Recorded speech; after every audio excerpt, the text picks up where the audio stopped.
Hello student, और आज मैं वेल्डिंग कनेक्शन का सेकंड पार्ट लेके आया हूँ आपके लिए। ठीक है, तो हमने कहाँ तक कवर कर लिया था? इफेक्टिव थ्रोट थिकनेस तक कवर कर लिया था। ठीक है, तो देखो वेल्डेड कनेक्शन के कुछ नोट पॉइंट्स है। ठीक है, वेल्डेड कनेक्शन देखो, इसमें एक चीज देखो कि जैसे मेरे पास क्या है, एक प्लेट ही है। ठीक है, एक प्लेट है, इस प्लेट को मुझे किस पे जोड़ना है? गजट प्लेट पे जोड़ना है। ये क्या होगी? Gazette plate. ही क्या होगी? दूसरी प्लेट। मुझे प्लेट को गजट प्लेट पे जोड़ना है। ठीक है, तो मैं क्या करूंगा? देखो यहाँ पर वेल्ड करूंगा। ये क्या कर दिया? वेल्ड कर दिया। माना इस टोटल वेल्ड की एक्चुअल लेंथ कितनी हो गई? एल हो गई। अगर मुझसे कोई पूछने लगे कि बताओ भाई इस वेल्ड की इफेक्टिव लेंथ कितनी होगी, तो ध्यान रखना एल इफेक्टिव बराबर एक्चुअल लेंथ माइनस के 2s। ठीक है, और ये किससे कम नहीं होनी चाहिए? 4 × s से कम नहीं होनी चाहिए। ठीक है, ये चीजें आपको याद रखनी है। ठीक है, ये पहला नोट पॉइंट हो गया। ठीक है, दूसरा नोट पॉइंट कोई पूछने लगे बताओ भाई लैप लेंथ कितनी होनी चाहिए? लैप लेंथ मतलब अगर एक प्लेट को दूसरी प्लेट के ऊपर जोड़ना है मुझे। ठीक है, तो कोई पूछ लगे बताओ मिनिमम लैप लेंथ कितनी होनी चाहिए? तो मिनिमम लैप लेंथ ध्यान है ना 40 और 40 mm, विच इज मोर। जो इन दोनों मोर होगा वो क्या होगी? मिनिमम लैप लेंथ होगी। मिनिमम लैप लेंथ किसी वेल्ड के केस में। आ गया भाई समझ में? और मैंने तुम्हें पहले बताया था इंटरमीडिएट वेल्ड बताया था। इंटरमीडिएट वेल्ड बताया था। ठीक है, कोई पूछने लगा बताओ भाई इंटरमीडिएट वेल्ड की जो लेंथ होती है, ठीक है, वो कितनी होती है? ठीक है, तो ध्यान रखना ये भाई 4 × s और 40 mm। जो इनमें क्या होगा? मोर होगा। ठीक है, जो इनमें मोर होगा उससे क्या नहीं होना चाहिए? कम नहीं होना चाहिए। ठीक है, इंटरमीडिएट वेल्ड की लेंथ। ये आ गया नोट पॉइंट। और देख लो भाई इंटरमीडिएट वेल्ड का। कोई पूछने लगे बताओ भाई इंटरमीडिएट एक वेल्ड ये कर दिया मैंने, एक इंटरमीडिएट वेल्ड ये कर दिया यहाँ पर। ठीक है, तो कोई पूछने लगे इन दोनों के बीच की जो मिनिमम स्पेसिंग है, इन दोनों के बीच की जो मिनिमम स्पेसिंग है वो कितनी नहीं होनी चाहिए? वो कितनी होनी चाहिए? 12t। किसके लिए? फॉर कंप्रेशन ज्वाइंट के लिए। किसके लिए? कंप्रेशन ज्वाइंट के लिए। ध्यान रखना भाई minimum spacing between the two intermediate weld कितनी होनी चाहिए? 12t फॉर कंप्रेशन ज्वाइंट के लिए। जबकि टेंशन ज्वाइंट के लिए कोई पूछने लगे बताओ भाई कितनी होगी? टेंशन ज्वाइंट के लिए कितनी होगी? 16 × t, जहां पे t क्या होगी? Thickness of the thinner plate जो ज्वाइन कर रहे हैं वहां पर। ठीक है, आ गया समझ में? तो कोई पूछने लगे बताओ भाई इंटरमीडिएट वेल्ड का यूज क्यों करते हैं? तो ध्यान रखना डायनामिक लोडिंग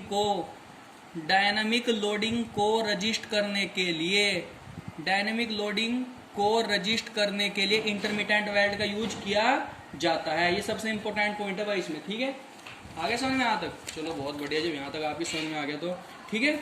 और भाई ठीक है, अब देखो नेक्स्ट टॉपिक क्या हो जाएगा? Design strength of weld. वो वेल्ड कोई सा भी हो सकता है। ठीक है, तो फिलेट वेल्ड हो गया, ठीक है, प्लग वेल्ड हो सकता है, स्लॉट वेल्ड हो सकता है भाई। ठीक है, और कौन सा? बट वेल्ड हो सकता है। तो ध्यान रखना भाई जो डिजाइन स्ट्रेंथ होती है किसकी? वेल्ड की, FWD से डिनोट करते हैं उसका। तो कितना होता है? FU बटे √3 इंटू गामा MW गुणा थ्रोट एरिया। ठीक है, ये क्या होता है? FU क्या होता है? प्लेट की अल्टीमेट स्ट्रेंथ। ठीक है, गामा MU क्या होती है? पार्शियल सेफ्टी फैक्टर बोल सकते हो। तो इसकी वैल्यू क्या होती है? जैसे गामा MW हो गया 1.25 होगी। कौन से के लिए? जब वेल्ड को हम क्या कर रहे हैं? किसी दुकान में कर रहे हैं सॉफ्ट वेल्ड के लिए। कितनी वैल्यू होगी इसकी? 1.25 होगी। गामा MW ये 1.5 होगा किसके केस में? जब हम वेल्ड को कहाँ कर रहे हैं? फील्ड में कर रहे हैं। तो बताओ भैया डिफरेंस क्यों आ रहा है? इतना ज्यादा क्यों आ रही है? इसलिए आ रहा है क्योंकि भाई वेल्ड जब हम फील्ड में करेंगे तो वहां पे जो वेल्ड है ना किस से अफेक्टेड होगा? भाई हवा से, वेदर से अफेक्टेड नहीं होगा। तो इसलिए क्या करेंगे? पार्शियल सेफ्टी फैक्टर क्या लेंगे? फील्ड के केस में क्या लेंगे? ज्यादा लेंगे। ये चीजें आपको याद रखनी है। आ गया भाई समझ में? अब देखो कुछ एक नोट पॉइंट्स देख लो। ये आ गया थ्रोट एरिया। थ्रोट एरिया क्या होता है? Throat thickness. कोई पूछने लगे थ्रोट एरिया क्या होगा? थ्रोट थिकनेस गुणा लेंथ। वेल्ड की लेंथ कितनी लेंथ पर वेल्ड किया गया। ठीक है, आगे समझ में? चलो बहुत बढ़िया। अब देख लो भाई ये तो हो गया डिजाइन स्ट्रेंथ। अब देख लो maximum size of weld. Maximum size of weld. अब देखो जैसे एक प्लेट ये, ठीक है, एक प्लेट ये रही, दूसरी प्लेट ये रही। अब देखो दोनों प्लेट क्या है? स्क्वायर है ना। देखो ये दोनों फेस क्या है? फ्यूजन फेस क्या है? दोनों के स्क्वायर है। तो जब मैं इन दोनों प्लेट को ज्वाइन करने के लिए क्या करूंगा? वेल्ड करूंगा। तो ध्यान रखना इस केस में भाई जो मैक्सिमम साइज होगा, इस केस में जो मैक्सिमम साइज होगा ना किसका? वेल्ड का, वो कितना होगा? T- के 1.5 mm होगा। ठीक है, जब क्या करूंगा? मतलब दोनों फ्यूजन फेस किसके प्लेट के क्या होंगे? स्क्वायर होंगे बिल्कुल। ठीक है, तो इस केस में क्या करूंगा भाई? इस केस में T- के 1.5 होगा मैक्सिमम साइज। ठीक है, इससे लेस नहीं होना चाहिए। ठीक है, अगर एक प्लेट ये क्या होगा, पहला केस हो गया, दूसरा केस ही होगा, माना एक प्लेट ये, ठीक है। इस प्लेट पे मुझे क्या रोल्ड एंगल सेक्शन को क्या करना, ज्वाइन करना, इस सेक्शन पे इस पे क्या करना, रोल्ड एंगल। ये क्या है, राउंडेड बार। ये टो क्या है इसका, इसको क्या बोलते हैं, टो, इसको क्या बोलते हैं, हिल, ठीक है। तो देखो जब इस टो को मुझे इस प्लेट पे क्या करना, ज्वाइन करना, तो क्या होगा, राउंडेड पार्ट आ गया, राउंडेड पार्ट आ गया, ये क्या आ गया, राउंडेड पार्ट आ गया। तो इस केस में जो मैक्सिमम साइज होगा ना फिलेट वेल्ड का, इस केस में मैक्सिमम साइज कितना होगा, 3/4 इंटू टी होगा, जहां पे टी क्या होगा कि इस एंगल सेक्शन की थिकनेस होगी। आ गया भाई यहाँ तक समझ में, चलो बहुत बढ़िया, ठीक है। और ये डिस्टेंस ये वाली होती है भाई टी माइनस के 1.5, ये वाली डिस्टेंस होती है, ठीक है। आगे समझ में, चलो भाई बहुत बढ़िया, जब यहाँ तक आपकी समझ में आ गया तो अब देख लो एक दो नोट पॉइंट और देख लो, ये नोट पॉइंट्स बता रहा हूँ, ठीक है।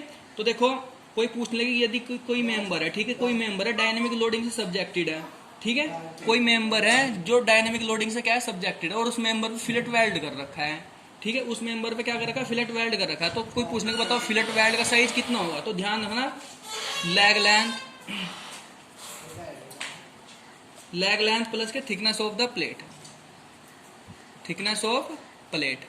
लेग लेंथ तो आपको पता है, लेग कौन सी डिस्टेंस थी, लेग वाली ये वाली थी, जैसे एक प्लेट ये थी, दूसरी प्लेट ये थी, यहाँ पे मैंने क्या कर दिया, फिलेट वेल्ड कर दिया। तो ये वाली डिस्टेंस, ये डिस्टेंस, ये डिस्टेंस, इन दोनों में जो मिनिमम होगी, मिनिमम लेग डिस्टेंस बोल सकते हो आप इसको, plus thickness of the plate, जो थिकनेस होगी जो इन दोनों में मिनिमम होगी, ज्वाइन करने वाली प्लेट की जो मिनिमम थिकनेस होगी क्या लेंगे, यहाँ लेंगे। ये ध्यान रखना फिलेट वेल्ड के केस में जो डायनेमिक लोडिंग से सब्जेक्टेड होता है, ठीक है, कोई फिलेट वेल्ड, तो उस केस में साइज कितना होगा, लेग लेंथ प्लस का thickness of the plate.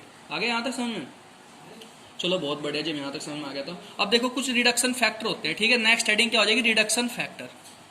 Reduction factor, reduction factor जो किसको कर रहे हैं, डिजाइन स्ट्रेंथ को क्या कर रहे हैं, अफेक्ट करते हैं, डिजाइन स्ट्रेंथ को अफेक्ट करते हैं, ठीक है। तो पहला फैक्टर कब हो जाएगा, पहला फैक्टर कब हो जाएगा, लॉन्ग ज्वाइंट के कारण, लॉन्ग ज्वाइंट के कारण, मतलब भाई ज्वाइंट बना रहे हैं तो ज्वाइंट की कुछ डिस्टेंस भी क्या होनी, लिमिटेड होनी चाहिए ना, उससे ज्यादा नहीं होनी चाहिए वो, ठीक है। अब देखते हैं जब वेल्ड की जब लेंथ है ना, वेल्ड की जो लैप लेंथ है एल जे का मान ग्रेटर देन होता है किससे, 150 इंटू थ्रोट थिकनेस से ज्यादा हो जाता है, ठीक है। तब इस केस में क्या होता है कि जो वेल्ड की जो डिजाइन कैपेसिटी हो क्या होती है, रिड्यूस हो जाती है, कौन से फैक्टर से, वो फैक्टर में बता रहा हूँ, BLW ये होता है। तो कौन सा फैक्टर था, 1.2 माइनस के 0.2 LJ बटे 150 इंटू टी, और इसकी वैल्यू क्या होनी है, 1 के बराबर, 1 से छोटी होनी चाहिए, तो ये फैक्टर होता है भाई ये, जहाँ पे LJ मतलब क्या है कि जैसे लॉन्ग ज्वाइंट हो गया, लॉन्ग ज्वाइंट मतलब जैसे एक ज्वाइंट ये दूसरा है, मतलब ज्वाइंट क्या, ज्वाइंट की जो इनकी लेंथ है ना, माना ये ज्वाइंट की लेंथ कितनी होगी, LJ है, ये LJ का मान किससे बराबर है, किससे बड़ा, 150 इंटू टी से बड़ा, माना कितना है, माना इसकी वैल्यू कितना है, एग्जाम्पल तौर पर बता रहे भाई 200 mm होगी, और ये LJ का मान कितना हो गया, 500 mm हो गया, ठीक है। तो LJ का मान क्या हो जाएगा समीकरण में, क्या रख देंगे, 500 mm रखेंगे, ठीक है। आगे यहाँ तक समझ में, तो देखते हैं आगे भाई यहाँ, चलो बहुत बढ़िया, यहाँ तक आ गया। तो अब देखो कंबाइंड, अब नेक्स्ट टॉपिक क्या आ जाएगा, combined stresses, combined stresses, combined stresses on weld. भाई इस जो फॉर्मूला मैं अब आप बताऊंगा ना, ये इस फॉर्मूले पे एक गेट में क्वेश्चन आया था, बताओ, ठीक है, जब हमने कभी गेट का एग्जाम दिया था, ठीक है। अब देखो इस केस में क्या होता है, कंबाइंड स्ट्रेस, जब वेल्ड पर शेयर स्ट्रेस भी लग रहा है तथा शेयर स्ट्रेस भी लग रही है तथा एक्सियल फोर्स भी लग रहा है, तब उस केस में अगर मैं रिजल्टेंट स्ट्रेस निकालना चाहूं तो रिजल्टेंट स्ट्रेसेस, इक्विवेलेंट स्ट्रेसेस कितने जाएगी, अंडर रूट के FA का होल स्क्वायर प्लस के 3 इंटू क्यू का होल स्क्वायर, और जिनकी वैल्यू ना किससे कम चाहिए, FU डिजाइन स्ट्रेंथ तक कम होनी चाहिए, किसकी, वेल्ड की, गामा MW से, जहां पे FA क्या होता है, एक्सियल स्ट्रेसेस होती है, क्या होती है, एक्सियल स्ट्रेस होती है, जहां पे ये क्या होता है, क्यों, शेयर स्ट्रेस होती है, ठीक है, ये क्या होती है, शेयर स्ट्रेस होती है, ये तो आपको पता है क्या क्या होता है, ठीक है। कंबाइंड स्ट्रेस को कहाँ यूज करते हैं भाई, कंबाइंड स्ट्रेस को साइड फिलेट वेल्ड के लिए चेक करने की आवश्यकता नहीं होती, ठीक है। जो हम क्या करते हैं, साइड फिलेट वेल्ड करते हैं ना, साइड फिलेट वेल्ड मतलब साइड पे करते हैं, ठीक है, तो उस केस में हम कंबाइंड स्ट्रेसेस को चेक नहीं करते वहाँ, ठीक है, क्योंकि वहाँ एक स्ट्रेसेस क्या होती है, एब्सेंट होती है, ठीक है, तो इसलिए हम क्या करते हैं, चेक नहीं करते वहाँ।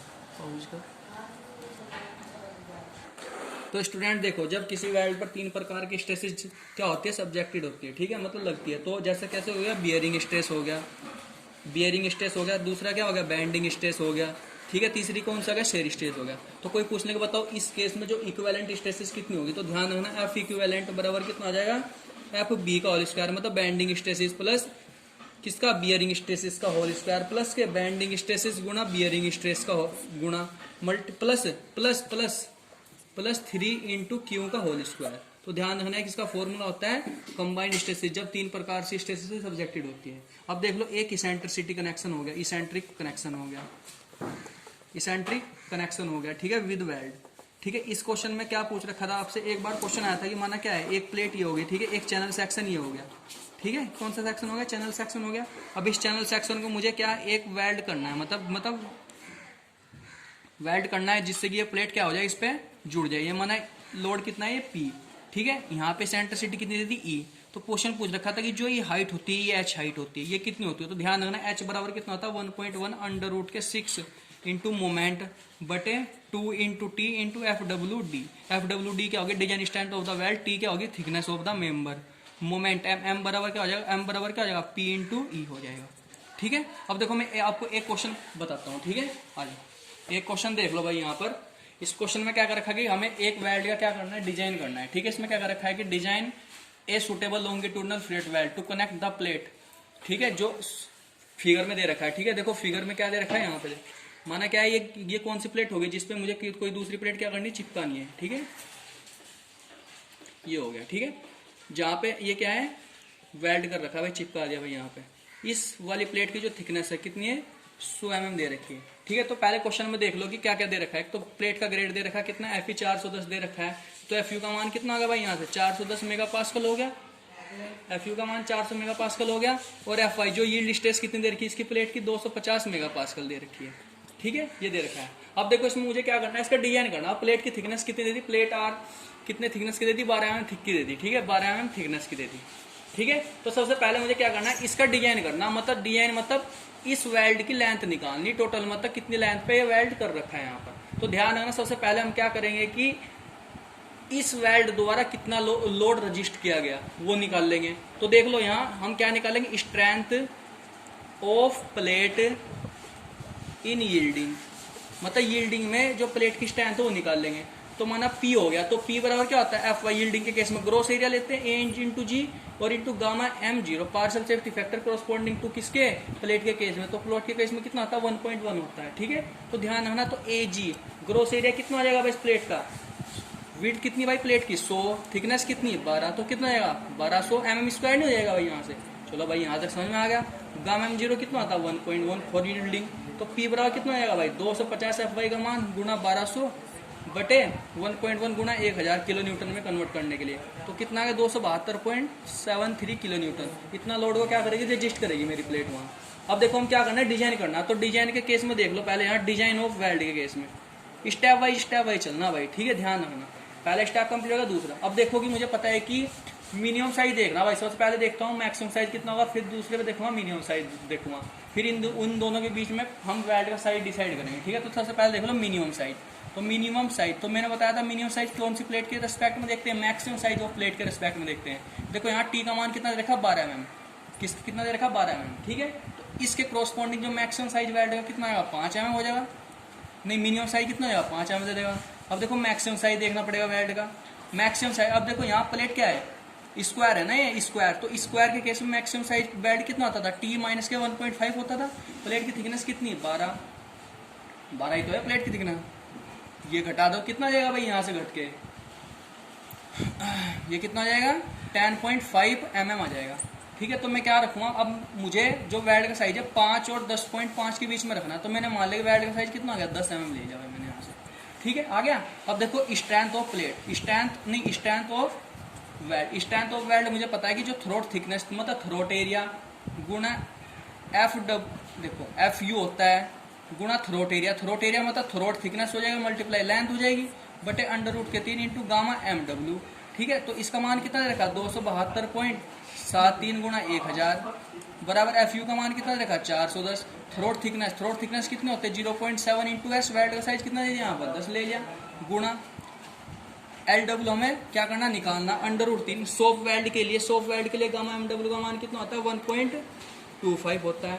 आ गया भाई यहाँ तक समझ में, चलो बहुत बढ़िया, यहाँ तक जो समझ में आ गया तो आपके। ठीक है, अब देखो LW का मान जब यहाँ से हम कैलकुलेट करेंगे, LW का मान यहाँ से हम जो कैलकुलेट करेंगे तो कितना आएगा 206 mm आएगा यहाँ से। कितना आएगा 206। तो मैं अज्यूम करता हूँ तो effective length of the weld, effective क्या है एक्चुअल लेंथ आ गई। ये क्या आ गई एक्चुअल लेंथ। कोई पूछने लगे कि इफेक्टिव लेंथ कितनी होगी, तो L इफेक्टिव बराबर टोटल एक्चुअल लेंथ माइनस के 2 इंटू एल साइज नहीं होता था भाई, ये यही तो होता था, ये भाई हमने पहले पढ़ा था। ठीक है, चलो ये तो रहने दो, चलो आप। ठीक है, तो एल डब्ल्यू का मान कितना आ गया भाई, 206 mm आ गया। ठीक है, तो ओके गाइज, थैंक यू। अगर आपको वीडियो अच्छी लगी तो लाइक और सब्सक्राइब कीजिए। Okay, thank you.